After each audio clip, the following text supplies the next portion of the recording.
Kuha ka ng pork adobo. Nahalo na lahat dito yung sibuyas, bawang, mga ayan. Ayan naman.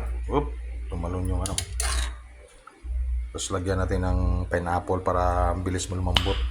Nice. Diba? Yan.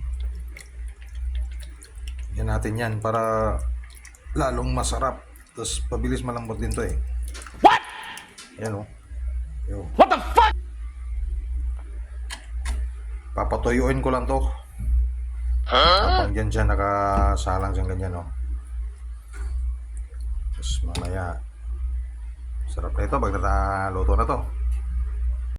Ito na ang hatol niya.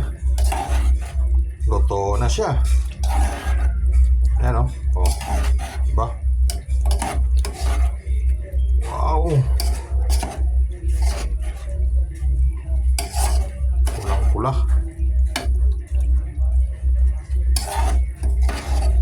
Gusto ko itong ganito para may isasabaw mo sa kanin. Ayan, ang ganyan malapot-lapot Pag isabaw mo sa kanin niya na mainit na kanin, pwede ka na magkinamay dyan. Kamayin mo na lang gamit ang kutsara.